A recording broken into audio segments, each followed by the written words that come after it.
ஞானேஸ்வரியில் அத்தியாயம் 18 ஸ்லோகம் 53 தொடர்ச்சி தேர்ட் டே. ஐ திங்க் இன்னைக்கு படிச்சு முடிச்சிடலாம் அப்படின்னு நினைக்கிறேன். போன தடவை நம்ம பேசிட்டு இருக்கும்போது அவனில் இருக்கின்ற அந்த அசுர கணங்கள் ஒவ்வொன்றாக எப்படி அழிக்கப்படுகின்றன அப்படிங்கிற விஷயத்த நம்ம பார்த்தோம். அதுல குறிப்பா அகங்காரம், அப்புறம் விஷய ஆசையே டிஃப்ரெண்ட் நேம்ல பார்த்தோம். பலம் அப்படின்னா தர்ப்பம், காமம், குரோதம் அப்படின்னு. பரிகிரகம் எகெயின் உலகத்துல எல்லாத்தையுமே தனதாக்கி கொள்ளுகின்ற ஒரு நிலை. ஸோ இது எல்லாமே ஆசையின் டிஃப்ரெண்ட் ஆஸ்பெக்ட்ஸாக இருந்தது. அதையெல்லாம் சொல்லி முடிச்சதுக்கு அப்புறமா இப்போ அந்த சாதகன் என்னவாக ஆகின்றான் அப்படிங்கிறத நம்ம படிச்சுட்டு இருக்கோம். கேளுங்க. பின்பு விவேகம் என்னும் வேலைக்காரன் போதம் என்னும் தடியை பிடித்துக் கொண்டு திருஷ்ய வஸ்துக்களின் நெருக்கமான கூட்டத்தை விலக்கி வைக்கின்றான். திருஷ்ய வஸ்துன்னா காணப்படும் பொருட்கள். காணப்படும் பொருட்கள் எல்லாம் நம்மை நெருங்கவே முடியாத அளவுக்கு விலகி விடுகின்றன. எதனால என்ன? விவேகம் என்ற தடியை நம்ம கையில் பிடித்துக் கொண்டிருக்கிறதால. அதெல்லாமே உண்மை நம்பி அதுல சுகம் இருக்கு அப்படிங்கிற நம்பிக்கை எல்லாம் போயிட்டு சுகசுரூபமே நான் என்ற விவேகம் வந்துவிட்டது. இவைகள் எல்லாம் உண்மை அல்ல என்ற உண்மை புரிந்து விட்டது. அதன் விளைவாக திருஷ்ய வஸ்துக்கள் என்னை விட்டு விலக ஆரம்பித்து விடுகின்றன அப்படிங்கிற பாயிண்ட் வந்திருக்காரு. யோக பூமிகை என்பவளே அவனுக்கு ஆரத்தி எடுப்பதற்கு நிற்கிறார். யோக பூமிகைனா பல ஆண்டுகளாக தவம் புரிந்து நமக்கு கடைசியிலே சித்திக்கின்ற அந்த தியானம் சமாதி அப்படிங்கிற அந்த விஷயங்கள் எல்லாம் இவனுக்கு ஆரத்தி சுற்றி எடுப்பதற்காக இவனுக்கு முன்னாலேயே வந்து விடுகின்றது அப்படிங்கிற அந்த பாயிண்ட் சொல்லியிருக்க. அப்போது ரித்தி சித்திகள் கணக்கற்றவர்களாக கூடி அவன் மேல் புஷ்ப விருஷ்டி ஒளிகிறார்கள்.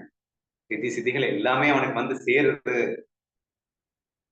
ஆனால் இப்படிப்பட்ட கோலாகலத்துடன் அவன் பிரம்மத்தோடு ஒன்றுபட்டு போதல் என்னும் ராஜ்ய பதவியிலே வீற்றிருக்க நெருங்கும் போது உலகம் ஆனந்தத்தால் கொண்டிருப்பதா அவன் பார்க்கின்றான். அந்த பிரம்மமாகவே போய்விடுகின்ற ஒரு நிலையை அவன் அடையும் போது இந்த ஒட்டுமொத்த உலகமே அவனுக்கு சந்தோஷத்துல பூத்து குழுங்குற மாதிரி காட்சி அளிக்கிறது அப்படிங்கிற பாயிண்ட்டும், பிளஸ் எல்லா ரித்தி சித்திகளுமே அவனுக்கு பூமலை போல் அவன் மேல் குளிந்து கொண்டிருக்கின்றன அப்படிங்கிற பாயிண்ட்டையும் எக்ஸ்ட்ராவா மென்ஷன் பண்ணியிருந்தாங்க. அப்போது சில சத்ருக்கள் என்றும் சில மித்திரர்கள் என்றும் பாவித்துக் கொள்வதற்கு வேண்டிய துவைத பாவம் அவனிடத்தில் மிகுந்திராமல் போய்விடுகிறது. அவனுடைய ஸ்வரூபமே எல்லாவற்றையும் வியாபித்துக் கொண்டதான பின் தனது என்று சொல்லிக் கொள்ளும்படியான இதர வஸ்து அவனுக்கு இல்லாமல் போகிறது. பியூர் அந்த ஒன்னஸ் ஃபீல்டுக்குள்ள என்ட்ரி ஆயிட்டு வரான் ஸ்டெப் பை ஸ்டெப்பா. ஸோ மித்ரன் சத்ரு அப்படின்னா ஃப்ரெண்டு எனிமி அப்படிங்கிற அந்த ஆஸ்பெக்ட்ஸ் இவனை விட்டு டோட்டலாக விலக ஆரம்பித்து விடுகின்றன. அவனுடைய சொரூபமே எல்லாவற்றிலும் வியாபித்துக் கொள்கிறது. நானே தான் மித்திரனாகவும் இருக்கின்றேன், நானே தான் சத்ருவாகவும் இருக்கின்றேன் அப்படிங்கிறப்போ டுவாலிட்டி அப்படிங்கிறது எப்படி வரும்? இரட்டைகள் என்ற பாவம் எனக்குள்ள வர்றதுக்கு சான்ஸ் இல்லை. ஏன்னா இருக்கிறது ஒண்ணு, அது நான் மட்டும்தான் என்ற அந்த ஒன்னு ஃபீல்குள்ள என்ட்ரி ஆகிக்கொண்டு இவன் வருகின்றான் அப்படிங்கிறதுதான் இந்த இடத்துல மென்ஷன் பண்ணியிருக்காங்க. சரி, இப்போ கிட்டத்தட்ட அவன் அந்த ஆத்ம பதத்தை அவன் நெருங்கி கொண்டிருக்கின்றான். அதாவது இந்த டாபிக் எங்கிருந்து ஆரம்பிக்குது அப்படின்னா, ஒரு மந்தாதிகாரி எப்படி எல்லாம் அவன் ஞானஸ்திதியை அடைகின்றான் அப்படிங்கிற எக்ஸ்பிளனேஷன் தான் இந்த வரிசைய ஸ்லோகங்களை கண்டினியூ ஆகிட்டு வருது. அதுல இப்போ கடைசி கட்டத்துக்கு நம்ம வந்திருக்கோம். அது சாந்தி அப்படிங்கிற ஒரு கட்டம். இந்த சாந்தினா என்ன அப்படிங்கறத ரொம்ப அழகா எக்ஸ்பிளைன் பண்றாரு. கிட்டத்தட்ட நீ ஆத்மஸ்வரூபத்துக்கு பக்கத்துல வந்துட்ட அப்படின்னு அர்த்தம். உன்னுடைய எல்லா முயற்சிகள், பயிற்சிகள், இவைகள் எல்லாம் கூட இனி தேவையில்லை என்ற ஒரு நிலை நீ ஆத்மஸ்வரூபமாக இந்த மொமெண்ட்ல இந்த செகண்ட்ல மாறி போகின்ற அந்த ஒரு நிலைக்கு சாந்தி என்று பெயர் அழைக்கின்றார். படிக்கிறேன், கேளுங்க. இவ்விதம் அகங்காரம் முதலிய சத்ருக்கள் ஜெயிக்கப்பட்டவர்களாகி ஜகத்தே இல்லாததாக மதிக்கப்பட்டு அவமானம் அடைந்து போன பின் யோகம் என்னும் குதிரை ஓடாமல் நின்று விடுகிறது. இப்ப இந்த ஈகோ இதுதான் ரூட் காஸ் ஆஃப் நம்மளுடைய கஷ்டத்துக்கு அப்படின்னு நமக்கு நல்லாவே தெரியும். அந்த ஈகோ அப்படிங்கிறது அவமானப்பட்டு போகுது. அவமானம் ஏன் படுது அப்படின்னா, நீ உலகத்தையே இல்லைன்னு நான் புரிஞ்சுக்கிட்டேன். இந்த உலகத்தை இருக்குன்னு நம்பிட்டு இருக்கிற வரைக்கும் தான் இந்த ஈகோ தூக்கி தன்னுடைய தாண்டவத்தை ஆட முடியும். இந்த உடம்பு நானும் நினைக்கணும், இந்த உலகம் நானும் நினைக்கணும், இந்த உலகம் உண்மையான நினைக்கிறேன், அது வரைக்கும் தான் ஈகோக்கு வேலை. சரியா? எப்போ இந்த உடம்பே நானல்ல, இந்த உலகமே இல்லைன்னு ஆயிடுச்சோ அப்புறம் அகங்காரத்துக்கு என்ன வேலைங்க? ஸோ அகங்காரம் அவமானப்பட்டு போகிறது என்று அற்புதமா இங்கே விளக்கி இருக்கிறார் அப்படின்னு சொல்லிருக்காங்க. அகங்காரம் முதலிய சத்துருக்கள் ஜெயிக்கப்பட்டவர்களாகி ஜகத்தே இல்லாததாக மதிக்கப்பட்டு அவமானம் அடைந்த போதுவின் யோகம் என்னும் குதிரை ஓடாமல் நின்று விடுகிறது. யோகம்னா எல்லா யோகம், கர்ம யோகம், சக்தி யோகம், ஞான யோகம். இந்த யோகங்கள்லாம் என்ன? யோகம்னா பயிற்சின்னு அர்த்தம். ஞானத்தை அடைவதற்கு உண்டான பயிற்சி அப்படின்னு அர்த்தம். அது தேவையில்லாமலே போய்விடுது. இதற்கு முன் கெட்டியாக அணைத்துக் கொள்ளப்பட்டிருந்த வைராகியம் என்னும் கவசமும் தானாகவே எழுந்து போகிறது. வைராகியத்தினுடைய கவசம் தான் ரொம்ப இம்பார்ட்டண்டா ரொம்ப டீட்டெயிலா எக்ஸ்பிளைன் பண்ணிருக்காங்க. ஏன்னா சொல்லியிருக்காருன்னா கவசம்னு சொல்லியிருக்காரு. ஞான சாதகன் அந்த வைராகியம் எப்பயுமே மாட்டிட்டு இருக்கணும். ஈஸியா நம்ம விஷயங்கள் கொண்டு போயிடும் அப்படின்னு சொல்லியிருப்பாங்க. இப்போ அவன் சாந்தி அப்படிங்கிற அந்த நிலை வரும்போது வைராகியம் என்னும் கவசம் விழுந்து போய்விடுகிறது. ஏன் விழுந்துருச்சு அப்படின்னா இந்த அளவுக்கு அவன் பக்குவப்பட்டுட்டான். ஏன்னா ஆசை இருந்தாதானே அந்த ஆசையிலிருந்து விழுந்து விடாமல் தடுப்பதற்கு வைராகியம் நமக்கு வேணும். ஆசையே எனக்கு இல்லைன்னா வைராகியம் எதற்கு? சோ அந்த ஸ்டேட்டஸ்க்கு அவன் போயிட்டதுனால வைராகியம் கலசம் அவனுக்கு கவசம் அவனுக்கு கீழே விழுந்து விட்டது. சத்ருக்கள் அனைவரையும் வெட்டி சாய்த்து கொண்டிருந்த தியானம் என்னும் கத்தியும் மேலும் கொல்லப்பட வேண்டிய சத்ரு இல்லாமல் போனதால் ஞான விருத்தி என்னும் கையினின்று நழுவி விழுந்து போகிறது. கத்தி என்ன தியானம்? ஞான விருத்தி. ஞான விருத்தினா எது? அகம் பிரம்மாஸ்மி என்று அழைக்கப்படுவதுதான் ஞான விருத்தி. அப்ப தியானம்னா என்ன? எந்த நேரமும் அகம் பிரம்மாஸ்மி என்ற முழுமையான அந்த உச்சக்கட்ட ஆத்ம பாவனையில நிலைத்திருப்பதற்கு அந்த தியானம், இந்த ஞான விருத்தி அவசியப்படுகிறது.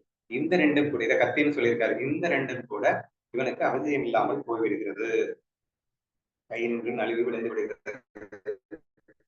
பின்பு உத்தமமான ஒரு ஔஷதம் வியாதியை தீர்த்து வைத்தல் என்னும் தன் வேலையை முடித்துவிட்டு தானும் மறைந்து போவது போன்றதான ஒரு ஸ்திதி ஏற்பட்டுள்ளது.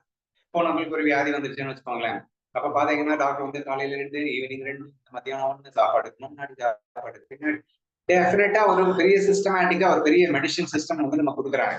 அந்த மெடிசின்ஸ் அவன் சாப்பிடுறான். எது வரைக்கும் சாப்பிடுறான்? வியாதி குணமாகிற வரைக்கும் அவனுக்கு அதை சாப்பிட வேண்டிய அவசியம் இருக்கு. ஒன்ஸ் வியாதி குணமாயிடுச்சுன்னா அந்த ஔஷதத்தின் அவசியம் இங்கே இருக்கிறதா? அப்ப அவன் வியாதியும் குணமாயிடும், ஔஷதம் சாப்பிட வேண்டிய அவசியம் இல்லாம போயிடும்.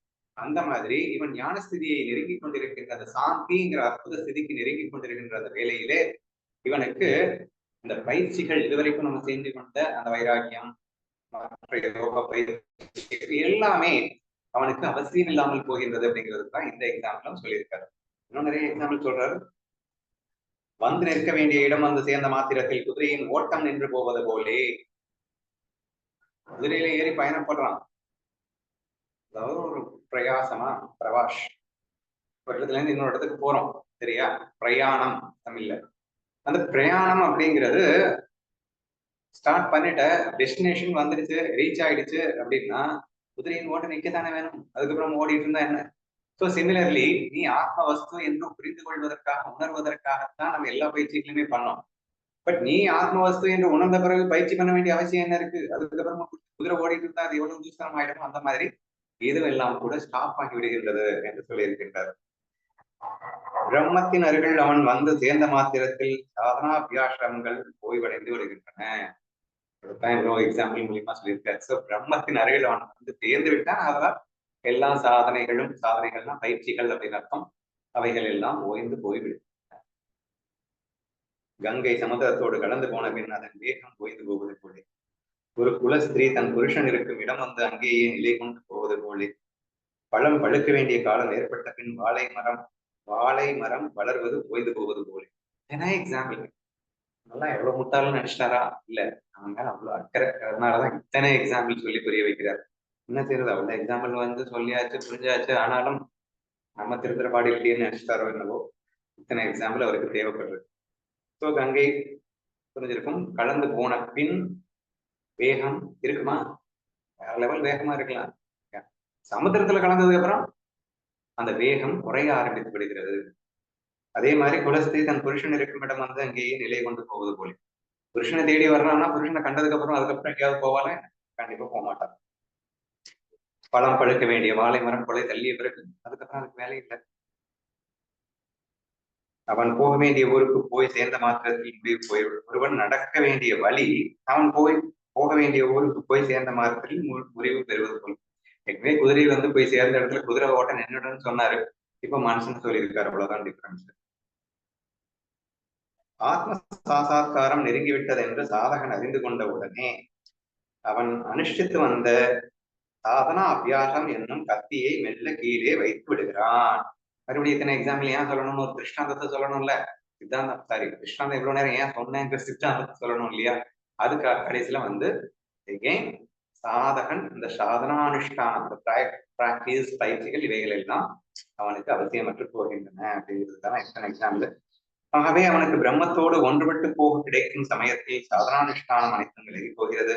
அவன் பிரம்மமாய் விடுவதற்கு தகுதியான காலம் ஏற்படும் போது வைராகியத்தின் கோதுலிமையையும் அப்படின்னா சாயங்காலம் என்றும். இப்பதாங்க சாந்தி அப்படிங்கிறதுக்கே விளக்குறதுக்கு வர்றாரு. சரியா? சாந்தி அப்படின்னா என்ன அப்படின்னா வைராகியத்தின் சாயங்காலம். எல்லா பயிற்சிகள் சொன்னார்ல, எல்லா பயிற்சியும் தேவையில்லைன்னு சொன்னாரு. இப்ப இந்த வைராகியம் அப்படிங்கிறது வந்து மிக கடுமையான பயிற்சி. தப்பி தவறி கூட வி ஷுட் நாட் கெட் என்ன சொல்றது என்டாங்கிள், விஷயத்துல சிக்கிடக்கூடாது, ஆசை வந்துவிடக்கூடாது என்று அலர்ட்னஸ் சொல்லுவோம் இல்லையா, ஒரு விழிப்புணர்வோடு இருக்கிறதுன்னு சொல்லுவோம் இல்லையா, அதெல்லாம் வந்து வைராகியத்துக்கு அவசியப்படுது. அந்த வைராகியம் அப்ப கொஞ்சம் கொஞ்சமா குறைய ஆரம்பிக்குது. சந்தியா காலம் ஏற்படுதுன்னா குறைய ஆரம்பிக்குது அப்படின்னு அர்த்தம். ஞான அபியாசத்தின் வாக்தர்ஷிய தசை என்றும். இப்ப எதுக்காக இவ்வளவும் நம்ம பண்ணினோமோ அந்த ஞான தசை, ஞான தசைனா அந்த ஒரு பக்குவம், அந்த பரிபக்குவம் அந்த தசை இங்கே ஏற்பட்டு கொண்டிருக்கிறது. யோகம் என்னும் பழத்தின் பரிபக்குவ தசை என்னும் சொல்லத்தக்க ஞானம் யோகம் இவைகளெல்லாம் படுத்து அந்த பழமாகி இருக்கின்ற அந்த தசைக்கு சாந்தி என்று பெயர். சோ எல்லாரும் அந்த முடிவு பெறுகின்ற அந்த இடத்திற்கு சாந்தி என்று பெயர் என்று அழகா சொல்லியிருக்கார். சாந்தி எதுவோ அது அவனுக்கு சம்பூர்ணமாக ஏற்பட்டு விடுகிறது. பரம பாக்கியசாலியான இப்ப இந்த சாந்திங்கிற ஸ்டேட்டஸ் என்ன அப்படின்னா அந்த பிரம்மத்தோடு கலந்து போவதற்குண்டான ஒரு 99 மார்க்ஸ் எடுத்துட்டு 1 மார்க் எடுக்க வேண்டிய நிலையை வந்து சாந்தின்னு சொல்றாரு. அதையும் கீழே எக்ஸ்பிளைன் பண்ணிருக்காங்க, படி. அப்போது அவன் பிரம்மமாய் போவதற்கு எந்த யோகியதை வேண்டுமோ அந்த யோகியதை பெற்றவன் ஆகிவிடுகின்றான். So it is the highest eligibility to become a Parabrahma. அவன் தானாக ஆக வேண்டிய அந்த ஒரு ஃபைனல் ஸ்டேட்டஸ் அவன் அச்சீவ் பண்ணிட்டான் அப்படின்னு அர்த்தம். அதுக்காக எக்ஸாம்பிள் சொல்றாரு. பௌர்ணமிக்கும் சதுர்த்தசிக்கும் எவ்வளவு கேப் இருக்கும்? பௌர்ணமிக்கு முதல் நாள் தானே சதுர்த்தசி இல்லையா? சோ முதல் நாள் இருக்கும் அப்படின்னு என்னுடைய அசம்சன். சரியா? சதுர்த்தசிக்கும் பௌர்ணமிக்கும் எவ்வளவு கேப்? ரொம்ப ரொம்ப கம்மி. நெக்ஸ்ட் 16 மாற்றுள்ள தங்கத்துக்கும் 15 மாற்றுள்ள தங்கத்துக்கும் எவ்வளவு கேப்? வெரி நியர், ரொம்ப நெருங்கியாச்சு. 16 மாற்றுள்ள தங்கத்துக்கு ஃபர்ஸ்ட் 15 ஆயாச்சு, நீ கொஞ்சம் நேரத்துல 16ஆ மாறிட போறோம் அப்படின்னு அர்த்தம். அடுத்தது நிலை கொண்டிருக்கும் சமுத்திரத்துக்கும் அது விழுந்த பின்னும் ஓட்டத்தின் வேகம் முற்றிலும் அற்று போயிருக்கும் கங்கைக்கும். ஆக்சுவலா சமுத்திரம் நிலை கொண்டிருக்கும், சரியா? அது ஆத்மா அப்படின்னு வச்சுக்கோங்க, ஆத்மானுபவம் அப்படின்னு வச்சுக்கோங்க. கங்கை வந்து சமுத்திரத்துல கலந்துடுச்சு. ஆனா கலந்ததுக்கு அப்புறமும் வந்து அதனுடைய ஸ்பீட் எல்லாம் கம்மியாயிடுச்சுன்னு ஏற்கனவே சொல்லிட்டாரு சாந்தி அப்படிங்கிறது வரும்போதே. பட் ஸ்பீடு கம்மியானாலும் கலந்த பிறகும் அது கொஞ்ச நேரம் இப்படி ஓடிட்டு இருக்கான், சரியா? அப்ப அந்த ஓட்டத்துக்கும் அந்த நிலைக்கும் எவ்வளவு சம்மந்தம் இருக்கு? கொஞ்ச நேரத்துல அதுவும் அந்த ஓட்டம் காலியாக போகுது, சமுத்திரமா மாறிட போகுது இல்லையா? சோ அந்த கேப் எத்தனை எக்ஸாம்பிள் பாருங்களேன்.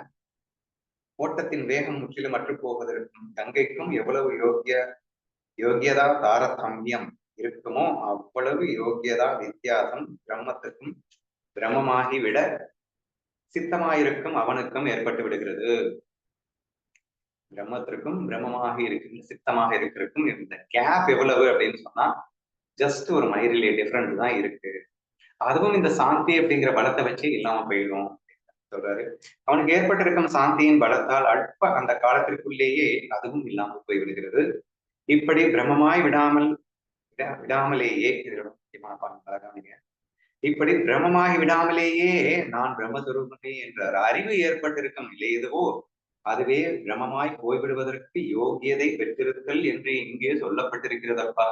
இவரெல்லாம் சொல்லிட்டே இருக்கும்போது பிரம்மமாய் போய்விடுவதற்கு பிரம்மம் மாறுறதுக்கு முன்னாடி பாயிண்ட் இதெல்லாம் நான் பேசிட்டு இருக்கேன் அப்படிங்கிறதுனால நீ என்னமோ பிரம்மம் ஆக போற அப்படின்னு நினைச்சிடாதடா. நீ பிரம்மன் தாண்டா ஆல்ரெடி. நீ எல்லாம் ஆக முடியாதுடா, ஏன்னா ஆல்ரெடி நீ பிரம்மன் தாண்டா. அப்ப நான் பிரம்மம் என்ற அறிவு ஏற்படுகிறது அல்லவா, அதுக்கு பேர் தாண்டா பிரம்மானுபவம்.